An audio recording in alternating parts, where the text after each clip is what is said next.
नमस्कार प्यारे विद्यार्थियों, एक बार फिर से आप सभी का स्वागत है। और आज के इस वीडियो में हम गणित विषय के बहुपद टॉपिक को आगे बढ़ाने वाले हैं। तो आपको क्या करना है, शुरुआत के 5 से 10 मिनट आपको बेसिक समझना है पूरा, है ना। आप यहाँ पे कहीं भी शेषफल प्रमेय और गुणनखंड प्रमेय की हेडिंग नहीं देख रहे हैं, क्योंकि हम शुरुआत के 5 से 10 मिनट बेसिक समझने वाले हैं। और एक बार आपको बेसिक समझ में आ गया तो आप यकीन मानिए उसके बाद आप इसके प्रश्न चुटकियों में करने लग जाएंगे। जिसकी कैलकुलेशन स्पीड है ना, वो बिना पेन उठाए कर सकता है इस प्रश्न को।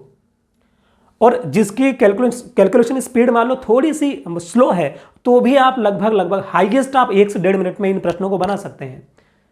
तो मेरे कहने का मतलब ये है कि हमको एडवांस मैथ्स को भी अच्छे से पढ़ना है। बेसिक से पढ़ेंगे ना तो हमको सब कुछ प्रश्न बनेंगे एग्जाम में। अगर हम बेसिक नहीं समझेंगे तो हमको एग्जाम में तो छोड़िए, हमको घर पे प्रैक्टिस करेंगे तो भी नहीं बनेंगे। हम क्या करेंगे, या तो टेस्ट देंगे, एग्जाम देंगे, तो हम ये करेंगे कि हम या तो उसको तुक्का मार देंगे या फिर उसको बिना टिक मारे आगे बढ़ जाएंगे और वो टॉपिक छूट जाएगा। और अगर वो टॉपिक छूट गया तो आप ये मानिए कि आप फिर एंड तक भी उसको नहीं पढ़ पाएंगे। तो आपको कोई भी टॉपिक नहीं छोड़ना है। ऐसा इसलिए बोल रहा हूं क्योंकि ग्रुप 2 सब ग्रुप 4 की इन परीक्षाओं में ये जो फॉर्म भरा रहे हैं, इसके अंदर ऐसा आंकड़ा निकल के आ रहा है कि लगभग 15 लाख से ज़्यादा विद्यार्थियों ने फॉर्म भर दिए हैं। अब आप सोचिए कि जब किसी वैकेंसी में इतनी मात्रा में फॉर्म भरे जाते हैं तो लगभग 1 महीना तो आप मानो कि 1 महीना परीक्षा चलेगी। अगर 1 महीना परीक्षा चलती है तो 30 दिन तक परीक्षा चलेगी। हर दिन अगर 2 पेपर होंगे तो 30 दिनों में 60 पेपर होंगे। अगर कुल 60 पेपर होंगे और सिलेबस में इन्होंने गणित में सिर्फ सामान्य गणित लिखा है, मतलब कि जनरल मैथमेटिक्स लिखा है, अब हम ये कैसे तय करेंगे कि वो कौन सा टॉपिक पूछेंगे और कौन सा टॉपिक नहीं पूछेंगे। 2017 का ग्रुप 2 सब ग्रुप 4 का अगर आप कोई सा भी पेपर उठाएंगे, आपको बहुपद के 2 या 3 प्रश्न मिल जाएंगे। कम से कम एक तो आपको मिलेगा, है ना। एक का शिफ्ट ऐसी हो सकती है एक्सेप्शन, जिसमें एक भी प्रश्न नहीं आया हो बहुपद से, लेकिन नंबर ऑफ शिफ्ट में इस टॉपिक से प्रश्न पूछे गए हैं। तो चलिए हम इसको समझते हैं। मुझे लगता है कि आप मेरी बात समझे हो। एक प्रश्न है, ये एग्जाम में नहीं आया है, ठीक है, आप इसको पढ़िए। ये प्रश्न है x-2 बहुपद, ये बहुपद है। अब बहुपद क्या होता है, उसमें डिग्री क्या होती है, ये सब बेसिक वीडियोस में मैंने जो पिछले वीडियोस है उसमें दिखाया है, ठीक है। तो आप फिलहाल तो जो पहली बार वीडियो देख रहे हैं तो वो इस वीडियो को देख लीजिए, उसके बाद फिर उन बेसिक्स वाले वीडियो को भी देख लीजिएगा। तो ये बहुपद इसमें दिया है। बहुपद क्या दिया है, x² + 5x - 6, ये एक बहुपद है। P of x इसका नाम हम बोल सकते हैं। ये बोला है कि इस बहुपद का ये x-2 जो है एक गुणनखंड है कि नहीं है। x-2 इस बहुपद का एक फैक्टर है कि नहीं है, ये बता दीजिए, हाँ या ना में ये प्रश्न पूछा है। अब पता है ये प्रश्न जो है ना, ये प्रश्न आपको अगर टेक्निक पता है तो आप बिना पेन उठाए इसका आंसर दे सकते हैं कि है या नहीं है, ठीक है। लेकिन हम समझते हैं पहले बेसिक, और उसके बाद ये तो बहुत बेसिक प्रश्न है, हम फिर दूसरे प्रश्न करेंगे जो एग्जाम में आए हैं। तो आपको बेसिक समझने के लिए हम जो शुरुआत कर रहे हैं, इन 2 एग्जाम्पल पे आना पड़ेगा। आपके दिमाग में ये चलना चाहिए कि हम पढ़ रहे हैं गुणनखंड प्रमेय और शेषफल प्रमेय, और जहां जहां मैं आपसे बोलूं कि ये चीज आपको याद रखनी है, एक ही बार बोलूंगा बस, है ना, इसमें जब हम इसको एंड अप करेंगे तब, कि आपको सिर्फ ये चीज याद रखनी है अपने माइंड में और आपका प्रश्न बन जाएगा, ठीक है। तो वो आप ध्यान से सुनिएगा बस। अभी आपको सिर्फ सुनना है और देखना है अच्छे से, बिल्कुल ध्यान यही लगा के देखिए। 2 एग्जाम्पल आपके सामने है, एक ये वाला एग्जाम्पल, एक ये वाला एग्जाम्पल। इस एग्जाम्पल में एक विद्यार्थी से हमने ये कहा कि 12 में 2 का भाग लगाओ। हमने विद्यार्थी से ये कहा कि 12 में 2 का भाग लगाओ, ठीक है। तो छोटा बच्चा था, उसने बोला ठीक है भी लगा देता हूं। तो उसने 12 में 2 का भाग लगाया। कोई भी विद्यार्थी 12 में 2 का भाग लगाएगा इसी प्रकार से लगाएगा, है ना। तो 12 में हमने अगर 12 में 2 का भाग लगाया तो कितनी बार जाएगा, तो आप बोलेंगे 2 छंग 12 होता है। तो यहाँ पे 6 आ गया, यहाँ 12 आ गया, और हमने जब भाग लगाते हैं तो 12 में से इसमें ऊपर वाले में से ये माइनस करते हैं, तो 12 में से 12 माइनस किया तो 0 आ गया। तो हमको ये समझ में आया कि शेषफल हमको कितना मिला, शेषफल कितना मिला, 0 मिला। जब हम 12 में 2 से भाग लगाए तो शेषफल 0 मिला। अब आप सिर्फ ये समझ लीजिए कि यहाँ जो आता है ना, जो कुछ भी, उसको क्या बोलते हैं, शेषफल बोलते हैं।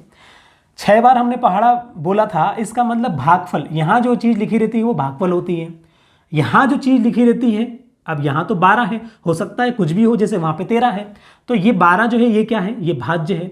और जिससे आप भाग लगा रहे हैं, मतलब ये 2 जो है ये क्या है, भाजक है। अब ये भाज्य, भाजक, भागफल, शेषफल, इनकी इंग्लिश यहाँ पे लिखी हुई है। जो इंग्लिश मीडियम से हैं वो यहाँ देख सकते हैं।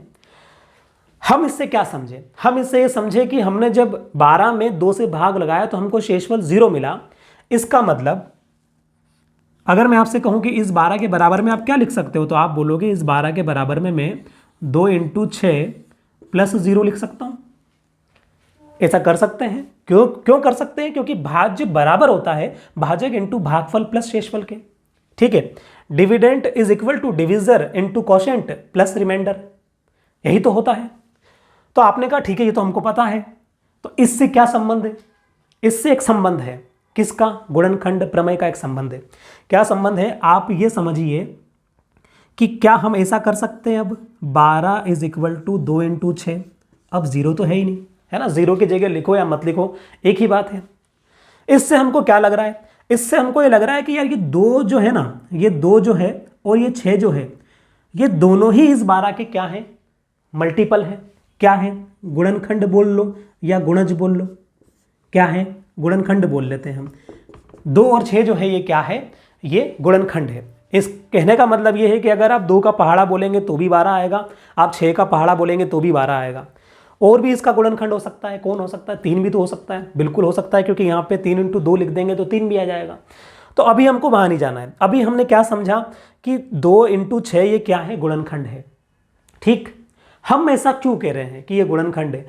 अब काम की बात यह है कि जब कभी आप किसी संख्या में किसी भी संख्या से भाग लगाते हैं और अगर शेषफल 0 आ जाता है, अगर शेषफल रिमाइंडर 0 आ जाता है, उस स्थिति में हम ये कह देते हैं कि जो बाकी जो बची हुई ये जो भाजक और भागफल जो है ना, यहाँ पे जो भी हो, जैसे सिंपल करें तो 2 और 6 जो है ये 12 के गुणनखंड है। हम ऐसा कह सकते हैं। क्यों कह रहे हैं? क्योंकि शेषफल क्या आ रहा है? 0 आ रहा है। यहां देखिए, अब हमने विद्यार्थी से कहा कि 13 में 2 से भाग लगाओ। उसने भाग लगाया तो 2 × 6 12 होता है, 2 × 7 = 14 होता है। 7 बार भाग नहीं जाएगा तो 6 ही बार लगाया। 2 × 6 यहाँ 12 आ गया, 13 में से 12 किया तो 0 1 आ गया। शेषफल क्या आया? 1 आया। अब बाकी चीजें आप छोड़ दो, ये भी आपको याद करने की आवश्यकता नहीं है। शेषफल के ऊपर आपको ध्यान लगाना है। शेषफल क्या आया? 1 आया। तो क्या ऐसा हो सकता है? यहां से हम क्या लिखेंगे? यहां से हम लिख सकते हैं 13 बराबर, ये 13 बराबर क्या होगा? 2 × 6 + 1, ये से तो लिखेंगे इसके अनुसार। ठीक है, तभी तो 13 बराबर 13 हो जाएगा। अब आप मुझे बताओ कि क्या हम अब उस, जैसे हमने 0 को निगलेक्ट किया था, ऐसे यहां 1 को निगलेक्ट कर सकते हैं क्या? तो आप बोलेंगे बिल्कुल नहीं कर सकते, वो तो हमेशा से साथ में चलेगा, क्योंकि वो तो अब संख्या है, उसको तो हम जोड़ेंगे। अगर उसको निगलेक्ट कर देंगे, क्या मैं ऐसा बोल सकता हूं कि 2 और 6 13 के गुणनखंड हैं? नहीं बोल सकता। क्यों नहीं बोल सकता? क्योंकि 6 दूना 12 होता है, जबकि यहां पे 13 है। तो इसको 13 बनाने के लिए वो जो शेषफल 1 आ रहा है उसको भी लिखना पड़ेगा, तभी तो 2 × 12 और +1 13 बराबर 13 होगा। तो हम क्या समझे कि अगर यहां पे ये शेषफल आ गया 1, अब हो सकता है कि 1 भी आ सकता है, 2 भी आ सकता है, -1 भी आ सकता है। बहुपद के केस में माइनस में भी आ सकते हैं, माइनस में भी आ सकता है, प्लस में भी आ सकता है। कहने का मतलब अगर शेषफल 0 नहीं आता है तो हम ये कह देते हैं कि ये 2 और 6 जो है ना, ये 13 के गुणनखंड नहीं है। तो फिर आप क्या समझे? आप ये समझे कि अच्छा, मुझे ये समझ में आया है कि मुझे शेषफल देखना है कि अगर शेषफल 0 आएगा तो मैं ये बोल दूंगा कि ये बहुपद इस बहुपद का गुणनखंड है, और अगर शेषफल 0 नहीं आएगा तो मैं ये बोल दूंगा कि ये जो भी x - 2 x - 3 वॉट एवर जो भी हो, ये इस बहुपद का गुणनखंड नहीं है। ये आप बात समझ गए। तो पहली चीज जो आपको ध्यान रखने वाली है वो क्या समझी हमने? वो हमने ये समझी कि हमारा ध्यान कहाँ होना चाहिए? शेषफल पे होना चाहिए कि शेषफल क्या आ रहा है। अगर शेषफल 0 आ रहा है, अगर शेषफल 0 आ रहा है तो हम ये बोल देंगे कि 2 और 6 12 के गुणज है। अगर शेषफल 0 के अलावा कुछ भी आ रहा है, अगर शेषफल 0 आ रहा है तो ये हो जाएगा, लेकिन अगर शेषफल 0 के अलावा कुछ भी आ रहा है, 1 आ रहा है, 2 आ रहा है, 4 10 15 कुछ भी आ रहा है, तो हम ये बोल देंगे कि बाकी जो 2 है ना वो इसके गुणज नहीं है।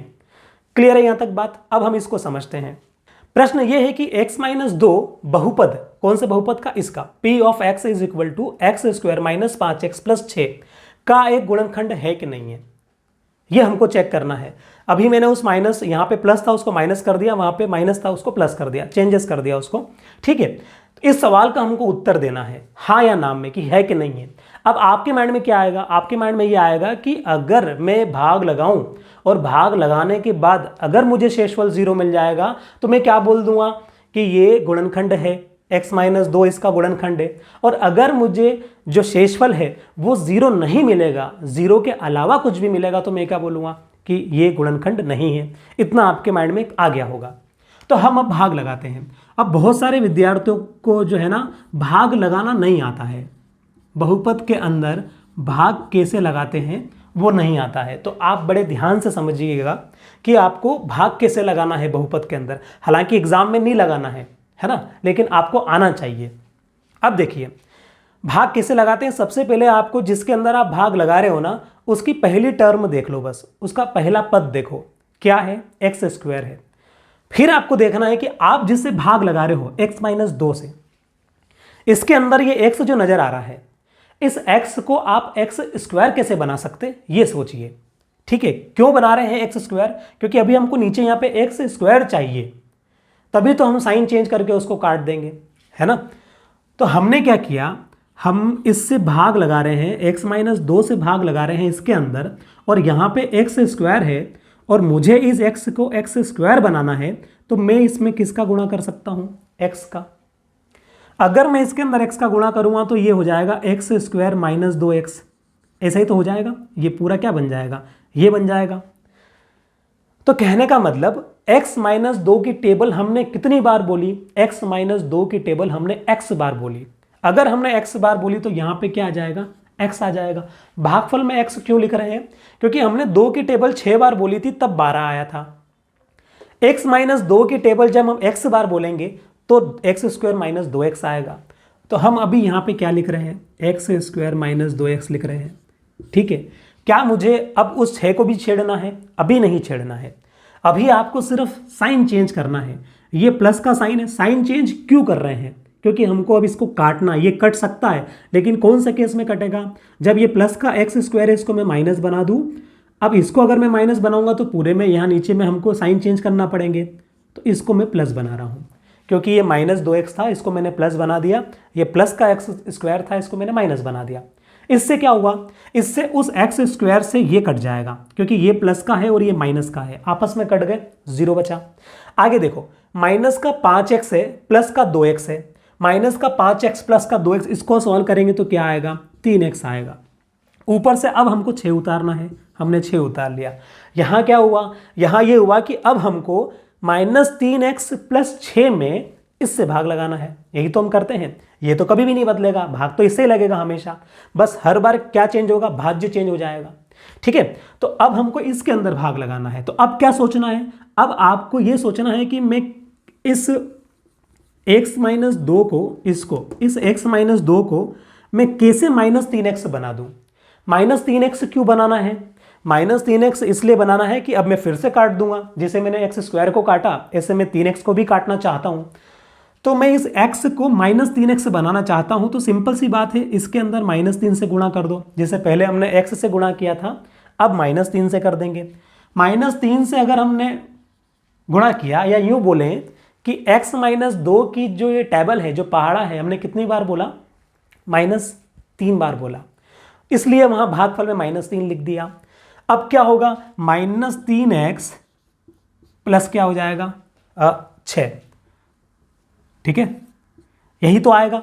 ये क्यों आ रहा है, क्योंकि -3 का गुणा यहाँ किया तो -3x, और माइनस माइनस प्लस हो जाएगा, 3 दूना कितना होगा, 6 होगा, ये आएगा।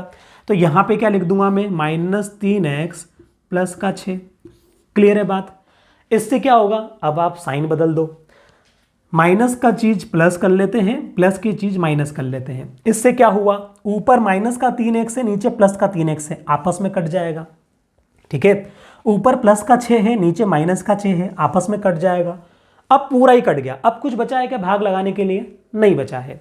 इसका मतलब शेषफल कितना आया, तो आप कहेंगे शेषफल तो कुछ भी नहीं आ रहा है, सब तो हमने काट दिया, शेषफल तो 0 आ रहा है।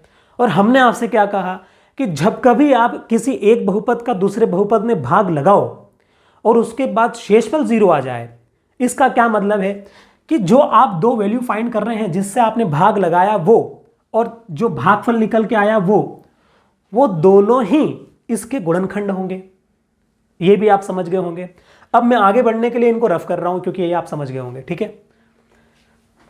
अब देखो, अभी तक तो हमने पूरा बेसिक समझा था। अब हम आते हैं उस अप्रोच पे जो हमको एग्जाम में लगानी चाहिए कि एग्जाम में अगर यही प्रश्न आ रहा है, मान लो ऐसा प्रश्न आ गया, तो हमको सॉल्व कैसे करना चाहिए। अभी तक जो हमने पूरा बेसिक समझ लिया कि चलो ठीक है, हमको समझ में आ गया कि किस प्रकार से चीजें काम कर रही है। अब अगर ये प्रश्न एग्जाम में आता है तो सॉल्व कैसे करना है। जिस गुणनखंड को आपको चेक करने का बोला जा रहा है, ये बोल रहे हैं कि x-2 जो है ये इस बहुपद का गुणनखंड है कि नहीं है, तो जिसको आपको चेक करने का बोला जा रहा है ना, या जिससे आप भाग लगा रहे हैं, दोनों चीजें है ना, तो आप इससे ही तो भाग लगा रहे हैं हम, तो इसके बराबर में क्या कर देंगे, इसके बराबर में 0 रखना है। इसके बराबर में अगर आप 0 कर देंगे तो क्या होगा, तो x का मान आपको क्या मिलेगा, 2 मिल जाएगा। कैसे, क्योंकि -2 बराबर के उधर जाएगा तो प्लस का 2 हो जाएगा। x का मान आपको 2 मिला, ठीक है, x का मान आपको 2 मिला। इसका यह मतलब है कि अगर आप इस x का मान 2 को इस बहुपद में रख दें, इस बहुपद में रख दें, और अगर आपको 0 वैल्यू मिले तो आपको बोलना है कि गुणनखंड है, ठीक है। हम ये बोलना चाह रहे हैं कि आपको ये वाला बहुपद जो है दिया है, हमने x का मान क्या निकाल दिया, हमने सिंपल सा x का मान निकाल दिया, x-2 बराबर 0, 2 निकाल दिया। इसके अंदर हमने 2 पुट किया जहां जहां भी x है, तो 2 की पावर क्या हो जाएगी, 2 हो जाएगी। 5 इंटू यहाँ पे क्या हो जाएगा, 2 हो जाएगा, प्लस 6 यही आएगा। जहाँ जहाँ भी x था वहाँ हमने 2 रख दिया। 2 की पावर 2 क्या होगी, 4 होगी। 5 इंटू 2 क्या होगा, 10 होगा, प्लस का 6।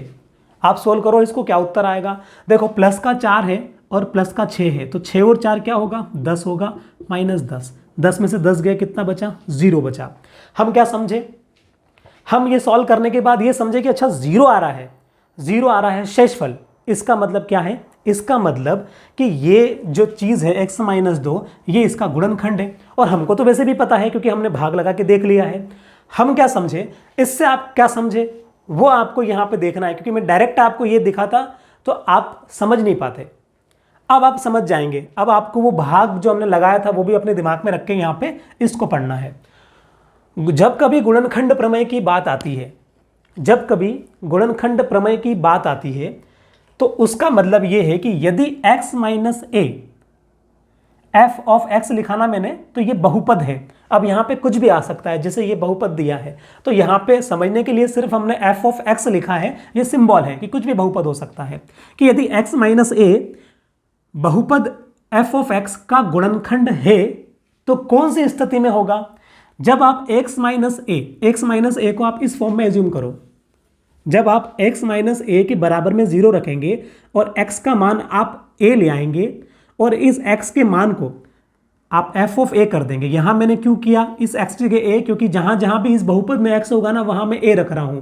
और a रखना, a इन द सेंस कोई भी वैल्यू हो सकती है, और वो वैल्यू रखने पे, यानी कि a रखने पे अगर ये बहुपद 0 बन जाएगा तो मैं क्या बोलूँगा कि वो गुणनखंड है। तो आपको एक तो ये चीज़ याद रखनी है कि ऐसा करने पे अगर 0 आएगा ना शेषफल, तो आप ये क्या आ रहा है, ये शेषफल ही आ रहा है। जो हम वो भाग लगा के निकाल रहे हैं ना, वही ये निकल रहा है। तो ये 0 आ रहा है तो हम क्या बोलेंगे, गुणनखंड है। अब इस पे आ जाओ, शेषफल प्रमेय पे, रिमाइंडर थ्योरम पे, कि जब कभी आप x-a का भाग किसी बहुपद में लगाएंगे, जैसे हमने लगाया था, जब आप किसी x-a का भाग किसी बहुपद में लगाएंगे तो कैसे लगाना है, x-a बराबर 0 रखना है। उससे क्या होगा, x का मान a मिल जाएगा, और x का मान a मिल जाएगा तो इस बहुपद में जहां भी x होगा वहां आप a रखेंगे, तो आपको अब क्या मिलेगा, रिमाइंडर मिलेगा। क्योंकि शेषफल में तो कुछ ना कुछ मिलेगा ना, इस वाले में शेषफल में क्या होगा, आपको 0 छोड़ के सब कुछ मिलेगा। 1 मिल सकता है, 2 मिल सकता है, 3 मिल सकता है, 4 मिल सकता है, माइनस में भी कुछ मिल सकता है। तो सिंपल सी बात है कि आपको क्या करना है कि इस प्रकार का जो प्रश्न आएगा ना, उसमें बराबर 0 रख के आपको वैल्यू पुट करनी है, और जो ये चीज़ आपको मिल रही है इस प्रोसेस को सॉल्व करने पे, ये रिमाइंडर है, ये शेषफल है। अब हम एक सिंपल सा प्रश्न लेते हैं, ठीक है, और फिर चीज़ों को आगे बढ़ाते हैं। अब देखिए, शुरुआत करते हैं इन 2 प्रश्नों से।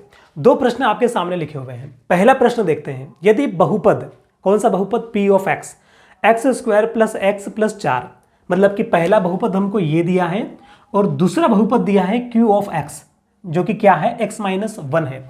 इससे आप कंफ्यूज मत होना। p ऑफ x और q ऑफ x ये बहुपद लिखने का सिंबल है, आपको ध्यान लगाना है सिर्फ इसके ऊपर।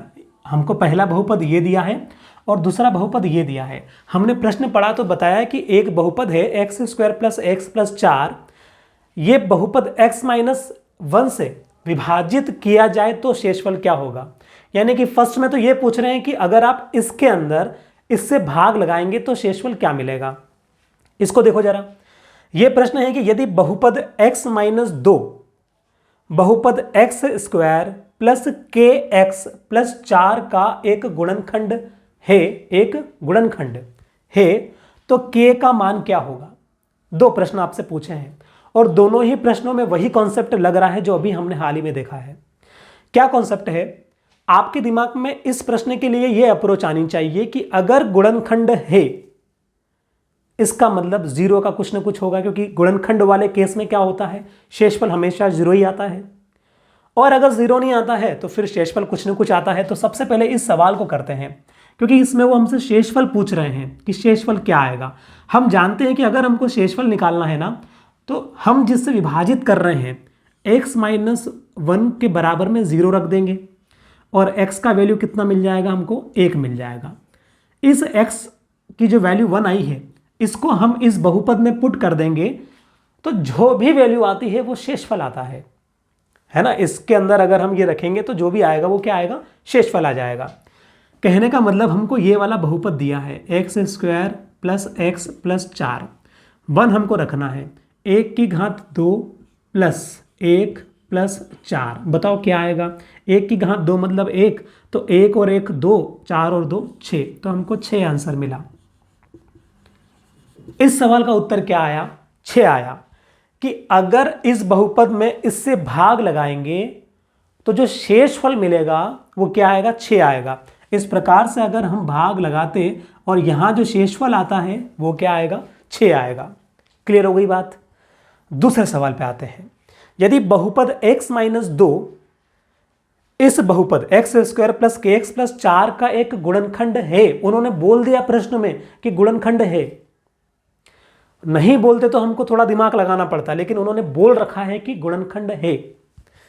तो अब क्या करें, तो हम शुरुआत तो वही करनी है कि ये जो बहुपद है ना x माइनस 2 के बराबर में क्या करेंगे, 0 करेंगे। हमको इससे क्या मिल रहा है, हमको इससे x की वैल्यू मिल रही है। कितनी मिल रही है, 2 मिल रही है। ठीक है, हमने x की वैल्यू निकाल ली। अब क्या करते हैं हम, अब इसमें हम पुट करते हैं, तो हम इसको उतार लेते हैं, x स्क्वायर प्लस के एक्स प्लस 4।